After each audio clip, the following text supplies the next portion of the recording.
So what would happen if a group of 20-something young women would bully a 40-something man into reading one of their beloved contemporary romance novels? Well, let's find out. Hi friends, my name is Bart, welcome back to the channel, and this week I'm in a bit of a pickle. So, here's what's happened. A lot of the members of the Belgian book club love their contemporary romance novels, spicy or not, while I am notoriously known for not reading any romance. I don't read classical romance and I don't really read contemporary romance novels. So I was challenged, no, bullied, into reading one of these modern contemporary romance novels. You know, one of these colorful covers with big fonts and cute cartoon characters on it. So finally, I gave in. I will read a contemporary romance novel. Now, before we go any further, I want to do one big disclaimer. I'm not here to hate on a genre, and I'm not here to judge on people who like a certain type of books.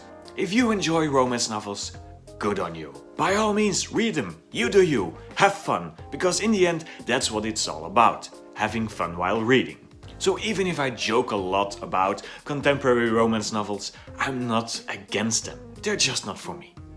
That being said, maybe they are. Now, the lovely ladies of the Belgian Book Club had a lot of recommendations in this genre. Oh, the smut. So much smut. But in the end, we settled for The Love Hypothesis by Hazelwood. So let's go into town, find a bookstore and see if we can find this book.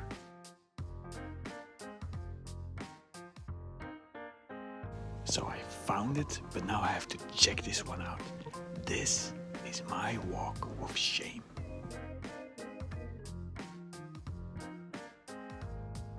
So I cheated. The woman, the cashier, asked me if it was a present, so I said it was. There was no judgment, and I have my book. Let's go home and start reading it.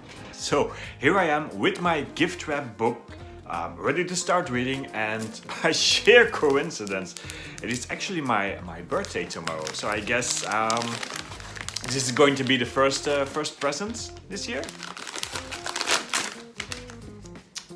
You shouldn't have. No, really, you shouldn't have.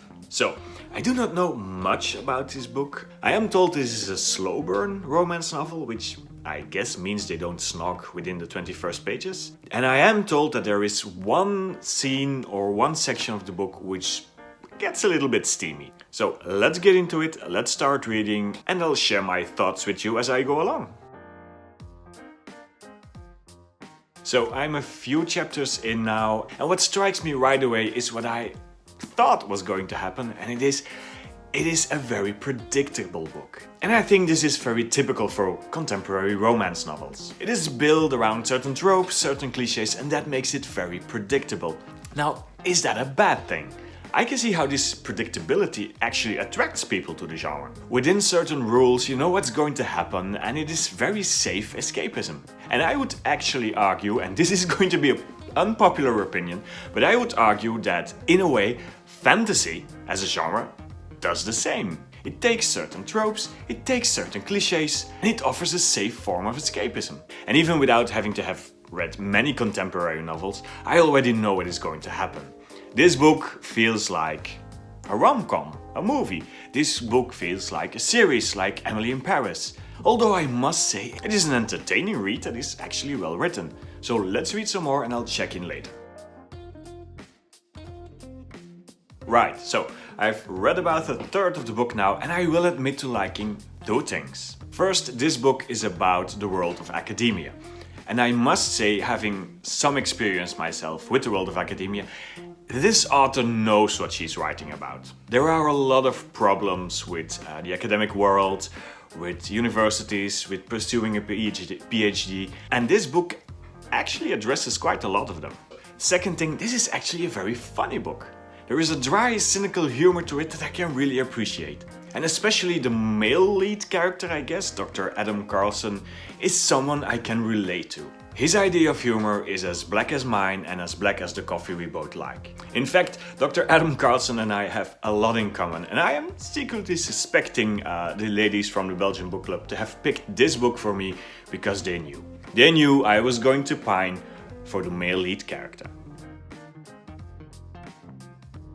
bit over halfway now and I start to understand the concept of being a slow burn. I mean, even I am starting to get impatient for them to get it on. But I think we're nearly there. So viewer alert, spice is incoming. I was right.